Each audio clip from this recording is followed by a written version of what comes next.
The radio. Welcome hope to that made it this announcement, this episode of Please Excuse This Late Day Announcement. I'm here with the Moondog, Cabrini Breen, and Ned joining us for a discussion of what is newsworthy. Moondog, take us out. There's this Always question of show. cardinal virtues. Oh, yeah. And What are those? Yeah, what are those? Temperance, humility, yeah. fortitude. Are those the things that are celebrated in popular media? And if not, why? I think absolutely. You need not look anywhere. I mean, everywhere on the internet, you look, it's cardinal virtues. Fortitude, Yeah, absolutely. temperance, Kardashians. Yeah, absolutely. You have the justice. I think really is there. You know, you look at Swift Justice with Nancy Grace. No, of course. Serious fortitude there. Indeed. Of course not. There's we were given this article by the Prophet of Doom that said basically that there are four things that the news should pay close attention to: policy, power, ideology, and self-interest. And the only thing we talk about is self-interest. And the salacious. Yeah, and whatever is gonna get people to go ooh or oh.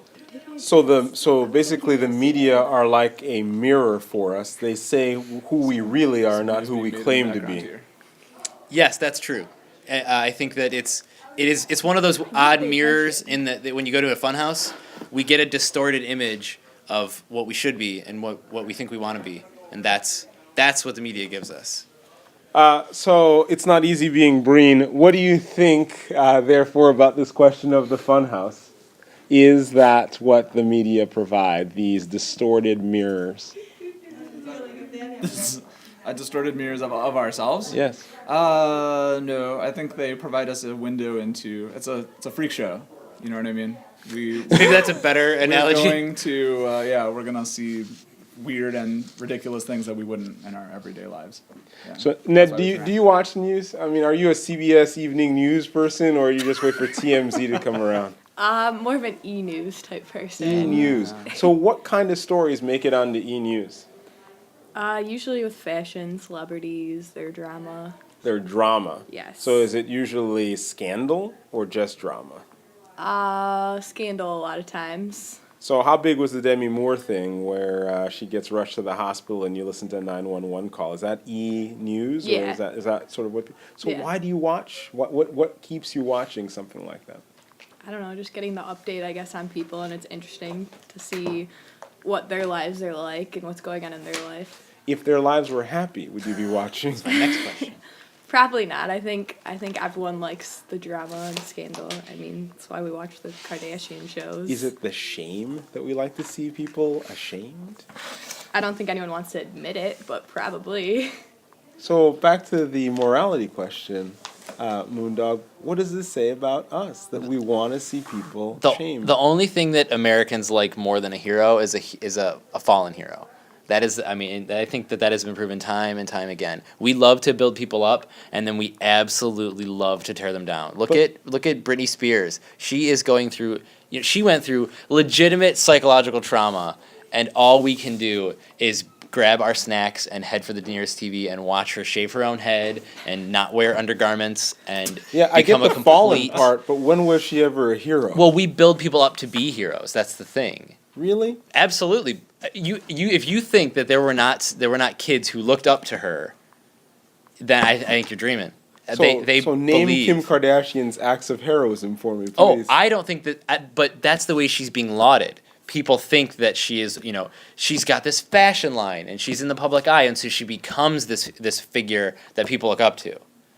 And so we have this, again, we get this look back at our culture that says, in order to be important, you need to be seen, and she is seen. But I get the sense that may be a generation ago. When you and I are watching television, we're waiting to hear how it ends for the most recent Mouseketeer. Like what happens to the next Disney star. But I think now we're just bringing out the latest and the worst acts of behavior onto television because of profit. Mr. Economist, tell me, isn't it really about the ratings? You need something that will get people to view the show. Yeah, why not? Circus. what's So wrong it's with circus. You bring the people out. Yeah. Yeah, I mean, if you're not going to put something on TV that nobody's going to watch. Like this broadcast.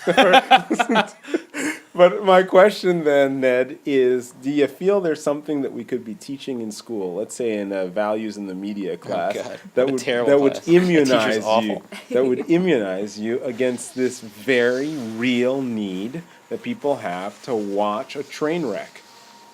I don't think there's any immunization. I mean, it's all around us. It's everywhere. Like, and people do enjoy seeing it and seeing people fall and fail, and makes them feel better about themselves. That you see this celebrity that's looks so perfect, and they're always touched up in magazines, and everyone wants to be like that. And I think it makes people feel better about themselves when they fall. But I think of like values in the media class, it would help for people to realize it and put it in perspective. Isn't there some irony that the people of the good news are really the people of the bad news?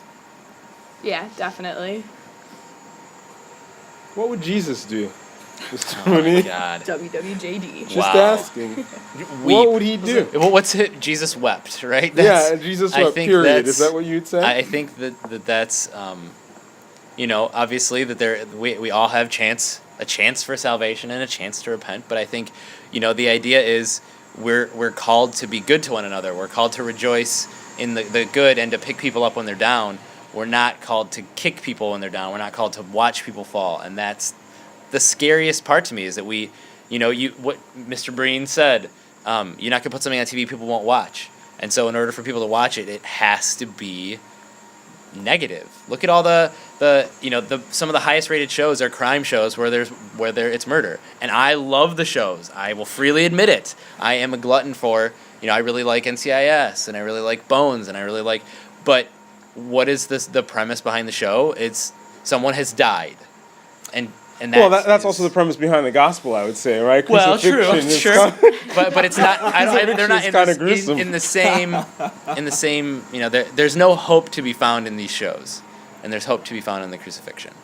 Is there something that does connect the gospel to these shows in the sense of scandal? The gospel is about eating with prostitutes and tax collectors. And the people who end up on television who are drawing our attention are on the margins of society. They're not the typical everyday next door neighbor. They're someone who lives in this other realm. And what we're doing, in the same way the gospel does, is trying to broaden our perspective on the lives that people lead, walking in many people's shoes. Is that a way out? Watch them from a safe distance and laugh at the things Indeed. that they do. Indeed. That's what Jesus did, you Indeed. say.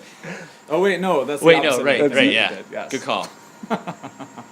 I think. I mean, go ahead. I think there's an extent to which too. I mean, everybody makes fun of like the '50s shows, like Leave It to Beaver, where it's like, oh, this is so fake. This family is way too happy and life isn't like this.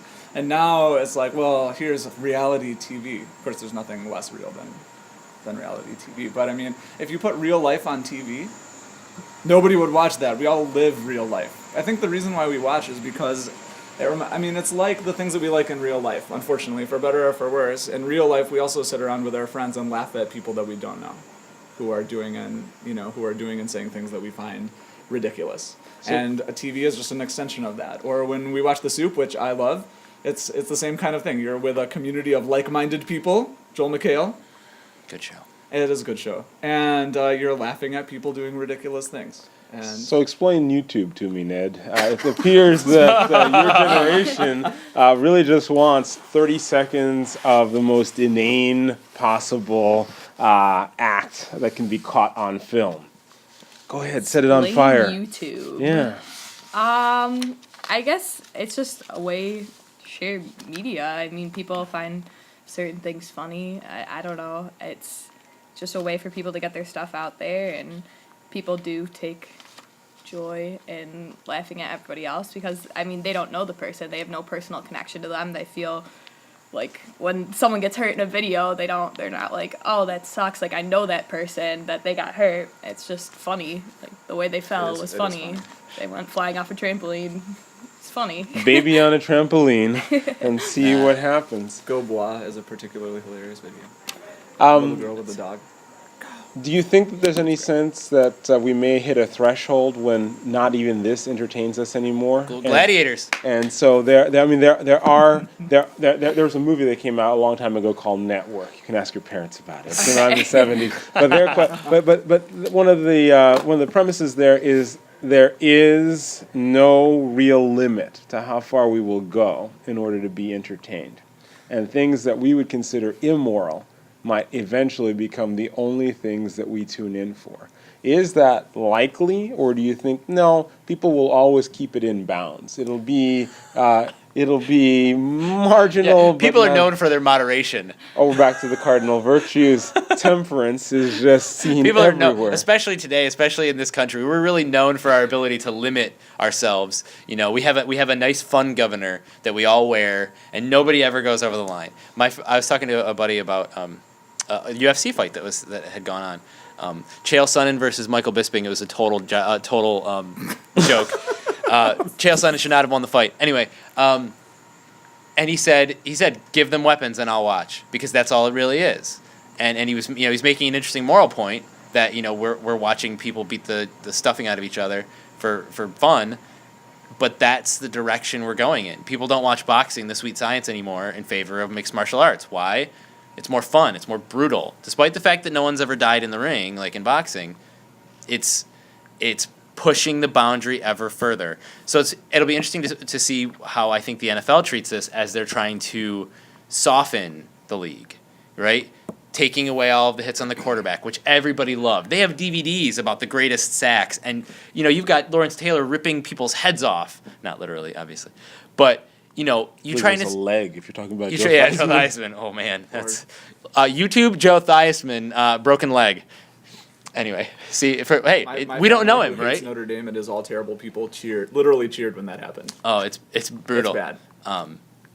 But anyway, brings me back to the gospel, though. I mean, the whole idea, though, is crucifixion's not the end of the story. I mean, you're right? If it bleeds, it leads is not the way that it ends. I want in you to be Matthew, right, Mark, or Luke. I want you to be right, but I mean that to me is applying a patina of theology over a whole lot of dirt and garbage and mess. And maybe that's the way it's supposed to be, and that's what we're supposed to do.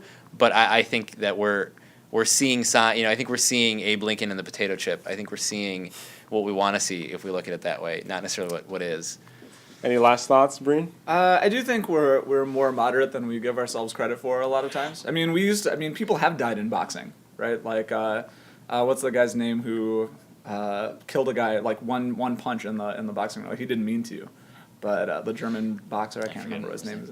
But and I think we're able to recruit memories of crazy things more easily than especially because we don't see examples of moderation. We don't remember them because they're not that interesting to us. So I think we are more moderate than we give ourselves credit for.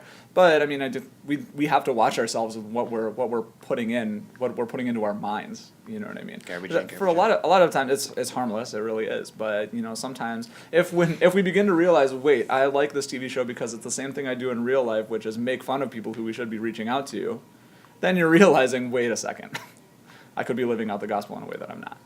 Ned, any thoughts? I guess I just think that, we'll always enjoy seeing drama of other people's, and people always like to create drama, but I do think that there's a line that we won't cross. It may be slightly blurry, and I don't know when we'll realize that we've crossed the line, but I do think that we won't go so far as to gladiators or anything. It's a bit extreme. Well, that's what's newsworthy this week, and we'll end with the Gospel of Mark, and they were much afraid. I'm the prophet of doom, signing out.